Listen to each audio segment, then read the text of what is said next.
얘기가 많아 놓으니까 이게 우리 여기서 한 건지 안 한 건지 어떨 때는 막 헷갈릴 때도 있고 막 이래.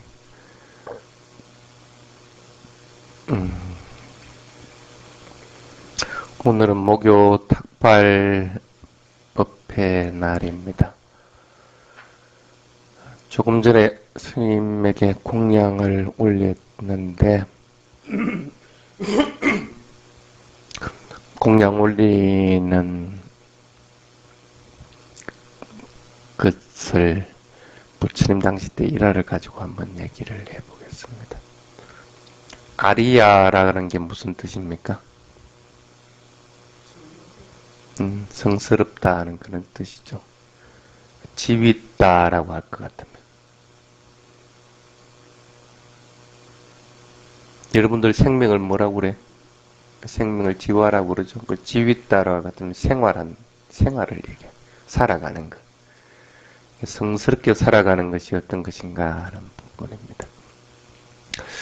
여기에는 각각의 직업에 종사하는 분들도 있을 겁니다. 그래서 동남아시아 지역 쪽에 보면 어부 계통들이 불교도는 잘 없습니다. 이게 불교도가 되면 어부의 일들을 잘 안 하려고 그래요. 생명을 죽이는 거니까. 부처님이 이렇게 보니까 저쪽에서 고기를 잡는 어부가 한 분 있는데 그분이 이제 깨달음을 이룰 수 있는 그런 때가 됐다는 걸 이제 판단을 하게 됩니다. 부처님이 그렇게 판단했을 때는 그 지구로 갑니다. 직접 가서 그 법을 쓰라는데 어떻게 보면 가장 단순한 방법입니다. 델로만테 가서 법을 설해서 되게끔 만든다는 것. 그렇다고 해서 아직 깨달음에 이를 능력이 안 됐다든지 때가 안 된 사람들에게 법을 설하지 않는 건 아닙니다. 거기에 맞게끔 또 법을 설해 줍니다. 그러니까 항상 한량없는 자비심을 가지고 그분들에게 자비의 마음을 내는 것만 하더라도 그분들에게 직접 가지고 있는 괴로움 이런 것들을 해결해 주게 됩니다.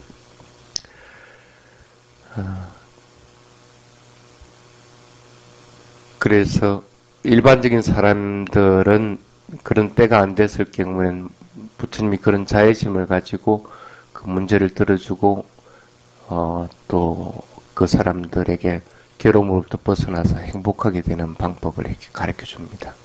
대부분 그것으로 이제 끝인 경우들이 많은데 때가 됐다고 생각이 될 때는 보통 부처님이 혼자 가시든지 아니면 부근에 있으면 다른 비구 스님들하고 같이 이렇게 그 지역을 합니다.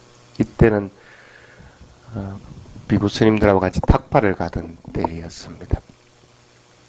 탁발을 가다가 아리야라고 하는 어부가 때가 이르렀다 하고 판단돼서 그 앞에 가서 이제 말을 붙이게 됩니다. 대부분 사람들은 부처님이 앞에 와서 말을 붙이면 굉장히 고마워합니다. 이미 그때는 인도 내륙 쪽으로는 부처님의 명성이 이미 알려져 있는 상태였기 때문에 그런 부처님을 뵙는 것만 해도 참 영광이다 하고 생각들을 하는 때였습니다. 그런 부처님이 탁발을 가시다가 탁발을 갈 때는 일체 말을 하지 않습니다. 어떤 사람하고 만나더라도 그 사람을 직접 정면으로 쳐다보지도 않고 또 그 사람에게 법에 대해서 설해주지도 않습니다. 그런데 가던 길을 멈추고 와서 어부에게 이제 얘기를 하니까 굉장히 고마워하죠. 그 앞에서 어부에게 직접 말하지 않고 다른 사람에게 이제 물어보게 됩니다.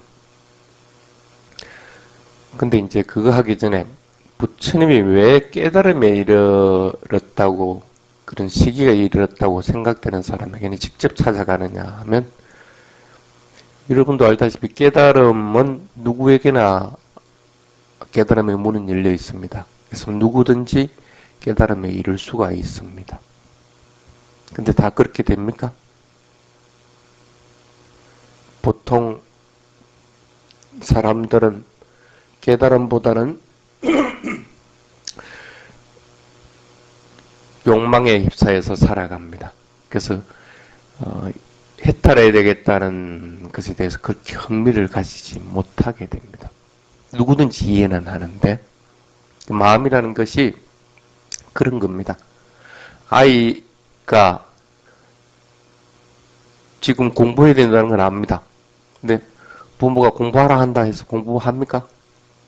그 잘 안 합니다. 물론 할 때도 있고 그렇죠. 그렇지만 진심진력해서 공부를 하지는 않습니다. 그게 마음의 작용입니다. 어쩔 수 없습니다. 마음이라는 것이. 그렇게 훈련되지 않을 것 같으면 그 방향으로 나아가지 않는 것이 마음입니다. 그래서 마음은 종잡을 수가 없는 것이고 항상 어디든지 튈 준비를 하고 있는 것들입니다. 근데 이제 부처님이 깨달음에 이르렀다고 판단돼서 이 앞에 갈 경우에는 반드시 그 때를 딱 잡습니다. 마음이라는 것도 그렇습니다. 아이들도 공부하라 할 때는 공부를 안 하다가도 어느 순간에 내가 공부해야 되겠다 하고 딱 순간적으로 이해하는 때가 있습니다. 그 때를 부처님은 굉장히 잘 잡는다는 것입니다. 그래서 그게 특별한 부처님의 능력이라고도 이제 얘기를 합니다. 어쨌든 그 앞에 가서 처음부터 법에 대해서 설하지를 않습니다. 이 아리아라고 하는 어부에게.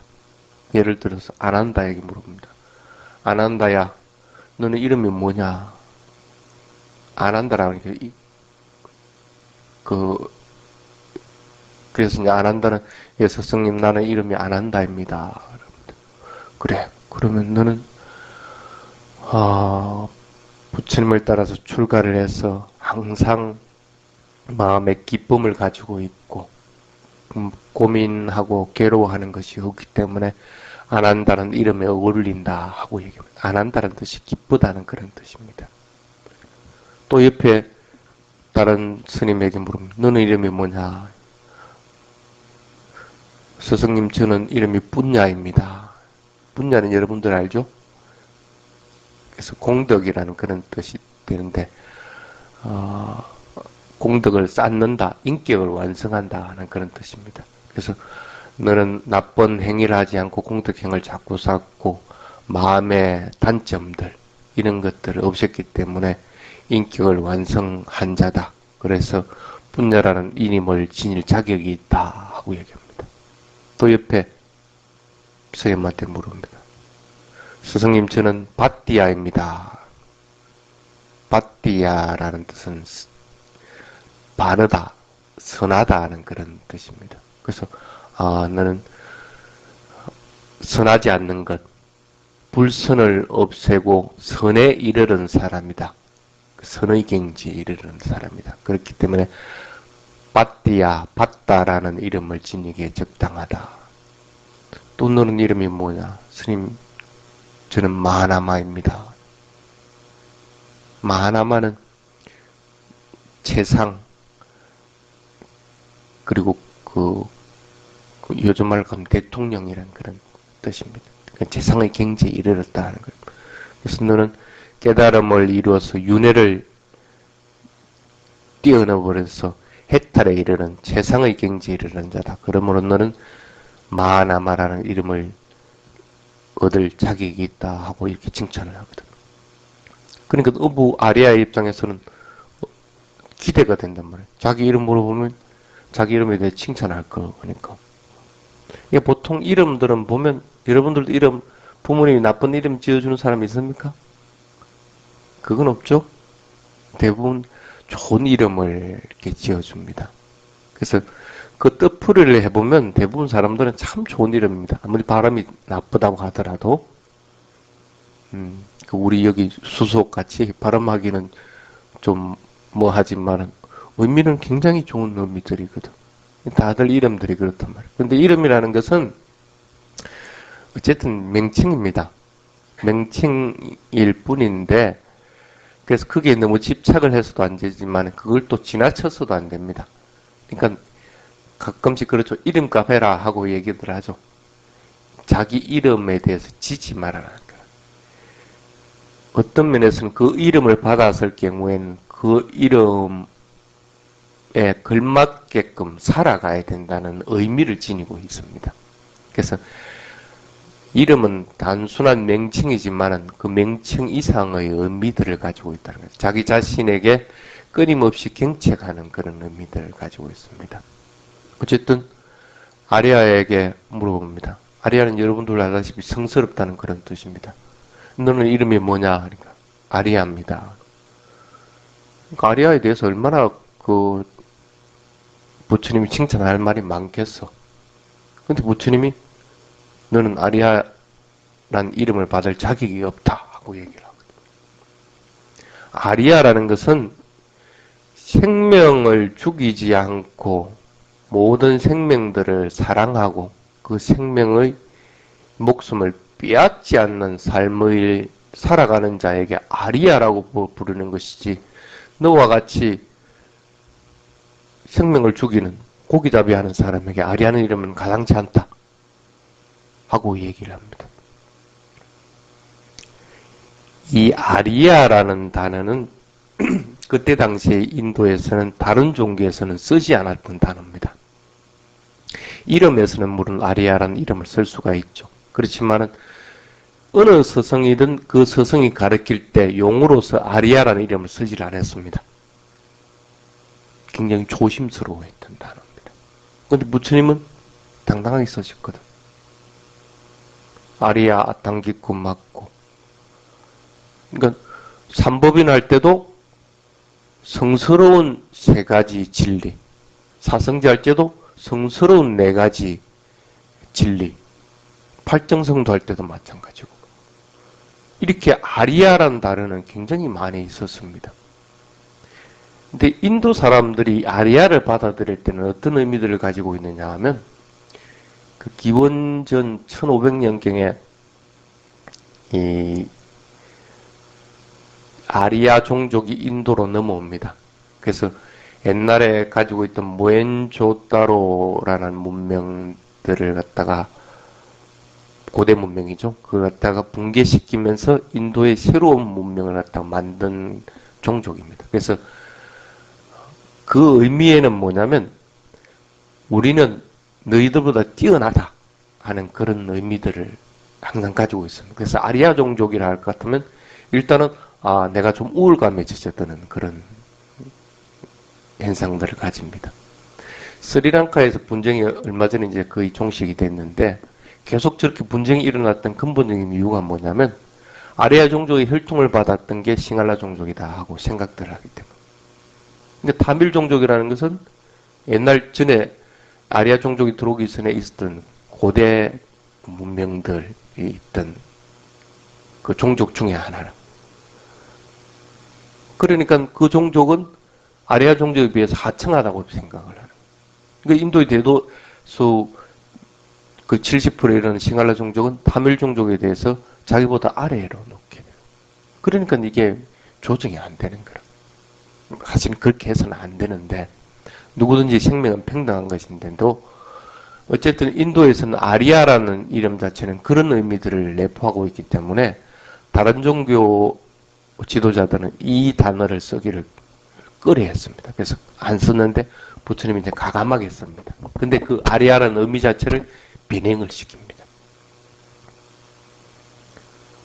성스럽다 하는 것은 계청으로 인해서 성스러워지는 것이 아니고 진리를 깨닫고 진리로 나아가는 길일 때 성스럽다 하고 이제 의미를 바꾸게 되는 거죠. 어쨌든 아리아라고 하는 의미는 그런 의미들을 가지고 있습니다. 그래서 어떤 면에서는 그런 의미에서는 불교가 아리아 종교인 셈이죠. 그런 성스러운 길을 가르쳐주는 종교이기 때문에 그래서 그런 의미인데 이 아리아에게 좋은 말을 안 해주거든. 보통 사람들은 그렇게 생각합니다. 당연히 어부들이 고기를 잡아 왔기 때문에 우리는 그걸 먹는 거기 때문에 그것에 대해서 크게 나쁜 생각들을 가지질 않습니다. 당연히 여러분들도 그렇게 하고 있단 말이에요. 죄의식 같은 걸 가지지 않는다는 거예요.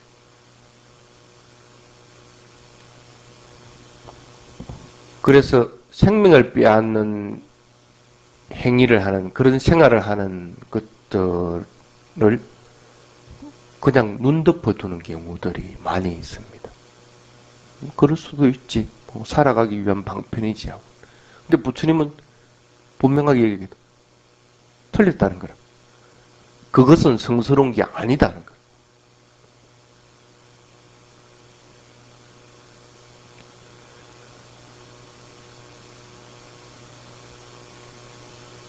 죽이는 것이 만약에 용인되고 그것이 영웅으로 대접을 받는다고 할 것 같으면 인간이 아니라 동물들은 전부 다 영웅이 됩니다.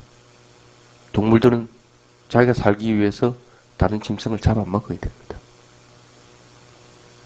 인간의 논리를 치면 그런 호랑이나 사자 같은 동물들은 영웅입니다.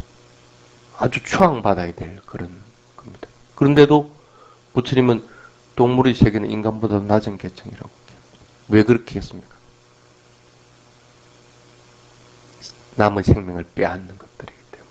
그것은 아무리 전쟁터에 가서 자기가 많은 생명을 죽이고 영웅이 됐다 해도 그건 영웅이 아니라는 거예요. 자기가 살아가기 위해서 물고기를 잡았다고 하더라도 그것은 그것으로 인해 가지고 그 사람의 행위가 용인되는 것은 아니라는 거예요.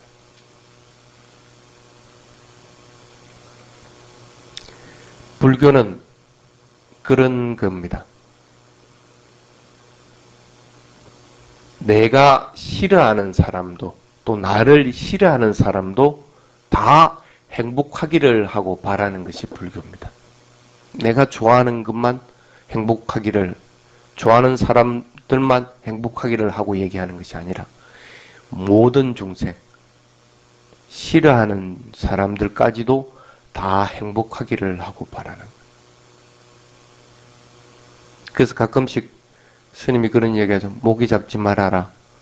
바퀴벌레 있더라도 바퀴벌레 죽이지 말아라. 내가 싫어하는 거지만 그 싫어하는 것도 행복하기를 바라야 되는데 왜 죽이느냐는 거예요. 죽는 것이 행복한 것은 아니라는 거예요. 부처님 나를 행복하게 해주시오. 부처님 나를 행복한 세계로 데려다 주시오. 이런 방법은 불교에서는 굉장히 금기시합니다. 그건 아주 하층한 방법이라고. 내가 살기 위해서 남의 생명을 죽인다는 것은 그와 같은 생활이다.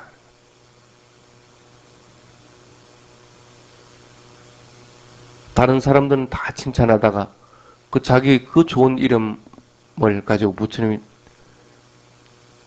틀렸다. 그건 넌 아리아가 아니다. 아리아의 자격이 없다 하고 얘기했을 때 그 사람이 받는 충격은 어떻겠어요?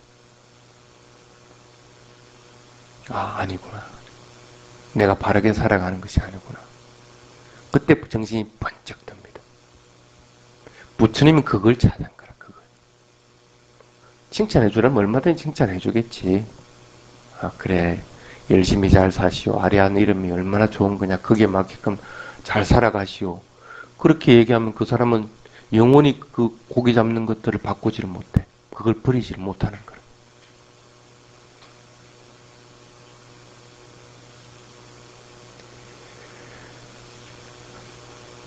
마음은 언제든지 열려 있는 것은 아닙니다. 마음의 문이라는 것은 열리는 순간이 있습니다. 그 순간에 진리를 받아들이도록 스스로 준비를 해야 된다. 그러면 하지 말라는 일들을 자꾸 할 것 같으면 그 마음의 문이 열리기가 쉽겠어. 아니면 부처님이 해라는 것들을 갖다가 해나가면 마음의 문이 열리기가 쉽겠어. 진리를 보고 진리를 획득하려고 할 것 같으면 그런 준비들을 해야 돼. 그래서 탁 그 진리를 듣고 그것에 대해서 깨달을 준비를 해야 된다.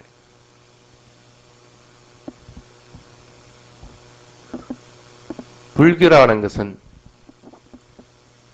성스러운 길을 가리키는 아리야 막고입니다. 성스러운 길을 나타냅니다.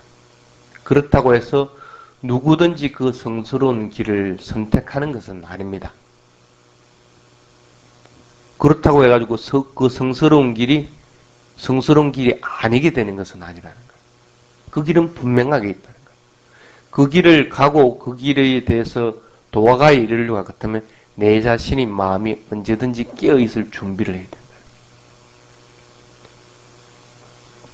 그게 이 아리아라고 하는 어부에게 얘기를 한 부분입니다. 서로 가끔은 잘못된 생활들을 하고 잘못된 직업을 가지기도 하고 또 잘못된 생각을 하기도 합니다.